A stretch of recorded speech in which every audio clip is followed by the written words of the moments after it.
ನಮಸ್ಕಾರ. ಆರ್ಫೆ info YouTube channel ಸ್ವಾಗತ. ಈ ವಿಡಿಯೋದಲ್ಲಿ ಸಹಾಯಕ ಪ್ರಾಧ್ಯಾಪಕರ ನೇಮಕಾತಿಗಾಗಿ ಅರ್ಜಿಯನ್ನು ಆಹ್ವಾನಿಸಲಾಗಿದೆ. ಹೀಗಾಗಿ ಇಂಟ್ರೆಸ್ಟ್ ಇದ್ದಂಥ ಅಭ್ಯರ್ಥಿಗಳು ಅರ್ಜಿಯನ್ನು ಸಲ್ಲಿಸ್ಬೋದು. ಮತ್ತು ಡಿಸ್ಕ್ರಿಪ್ಷನ್ ಬಾಕ್ಸಲ್ಲಿ ಸಹಾಯಕ ಪ್ರಾಧ್ಯಾಪಕರ ನೇಮಕಾತಿಯ ಗುಂಪನ್ನು ಮಾಡಿದ್ದೀವಿ. ಅದು ಇಂಟ್ರೆಸ್ಟ್ ಇದ್ದವರು ಸಹಿತ ಜಾಯ್ನ್ ಆಗ್ಬೋದು. ಆದಮೇಲೆ ಎಲ್ಲಿ ಅಂತಂದರೆ ಜಮ್ಮು ಕಾಶ್ಮೀರದಲ್ಲಿ ಕೇಂದ್ರೀಯ ವಿಶ್ವವಿದ್ಯಾಲಯ ಜಮ್ಮು ಕಾಶ್ಮೀರಕ್ಕೆ ಸಂಬಂಧಪಟ್ಟಂತೆ ಕಾಲ್ ಮಾಡಿದ್ದಾರೆ. Employment notification 25 for the teaching post ಅಂತ ಕೊಟ್ಟಿದ್ದಾರೆ. ಇಲ್ಲೇನು ಕೊಡ್ತಾರೆ ಅಂದರೆ application through online mode only.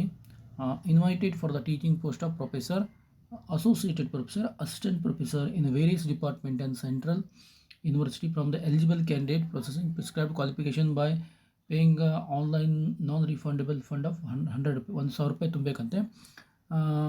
Online application will be open on 21/2025 to 10 ಅಂದರೆ ಜನವರಿ 20ರಿಂದ ಫೆಬ್ರವರಿ 10ನೇ ತಾರೀಕಿನ ತನಕ ಏನಿದೆ ಅಂತಂದರೆ ಆನ್ಲೈನ್ ಅಪ್ಲಿಕೇಶನ್ಗೆ ಅರ್ಜಿಯನ್ನು ಟೈಮನ್ನು ಕೊಟ್ಟಿದ್ದಾರೆ.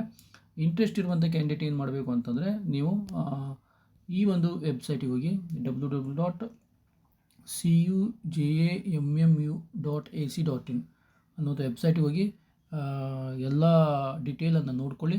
ನಿಮ್ಮ ಸಬ್ಜೆಕ್ಟ್ ಯಾವ ರೀತಿಯಾಗಿ ಬರ್ತದೆ ಅನ್ನೋದನ್ನು ನೋಡಿಕೊಂಡು ನೀವು ಅರ್ಜಿಯನ್ನು ಹಾಕ್ಬೋದಾಗಿದೆ. ಒಟ್ಟಾರೆಯಾಗಿ ಜಮ್ಮು ಕಾಶ್ಮೀರಕ್ಕೆ ನೀವು ಸಹಾಯಕ ಪ್ರಾಧ್ಯಾಪಕರಾಗಲಿಕ್ಕೆ ಒಂದು ಉತ್ತಮ ಅವಕಾಶ ಇದೆ. ಇಂಟ್ರೆಸ್ಟ್ ಇರುವಂಥ ಕ್ಯಾಂಡಿಡೇಟು, ಅದರಲ್ಲಿ ವಿಶೇಷವಾಗಿ ಇಂಗ್ಲೀಷು ಸೈನ್ಸ್ ಇರುವಂಥ ಅಭ್ಯರ್ಥಿಗಳು, ಸೈನ್ಸ್ ಬೇಸ್ ಇರುವಂಥ ಅಭ್ಯರ್ಥಿಗಳು ನೀವೇನು ಮಾಡ್ಬೋದು, ಅರ್ಜಿಯನ್ನು ಸಲ್ಲಿಸ್ಬೋದು.